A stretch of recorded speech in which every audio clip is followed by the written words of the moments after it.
10 రూపాయలు ఇవ్వండి. ఇటే వస్తుంది. చెప్పండి ఏం కావాలి? ములక్కాళ్ళు ఫ్రెష్ గా ఉన్నాయా? ములక్కాళ్ళేగా. ఇదిగో చూసారా బాగా పచ్చగా ఎంత ఫ్రెష్ గా ఉన్నాయో. వంకాయలు ఎంత అండి? వంకాయలు ఇక్కడ అమ్మంగానే బాబా.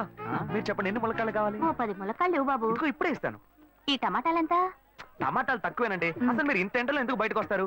మీరు ఎక్కడ ఉంటారో చెప్పండి, నేను డోర్ డెలివరీ చేస్తాను. పర్వాలేదు బాబు, నేను ఎల్బీ నగర్ లోనే ఉంటాను. అయితే నేను వచ్చి కొనుక్కుంటా. ఎల్బీ నగర్ లోనే ఉంటారా? ఓహో. చూసావా కస్టమర్లను సూపర్ గా పికప్ చేస్తున్నాడు కదా. అవునన్నా. నేను ఒక మాట చెప్తాను, తప్పుగా అనుకోరుగా? చెప్పు బాబు, ఏమిటి? మీ శారీ, ఆ మ్యాచింగ్ బ్లౌజ్, ఓహో సూపర్. అందులోనూ ఆ కిటికీల జాకెట్ ఉంది, ఓహో సూపర్. బాగా మెయింటైన్ చేస్తున్నారు. టమాటాలు ఏమన్నా చూసారా? రండి, ఎంత పెద్ద టమాటాను చూసారా? తీసుకోండి తీసుకోండి. మీ సంచి ఇవ్వండి, సంచి ఇవ్వండి. సరే, మొత్తం ఎంతైంది బాబు?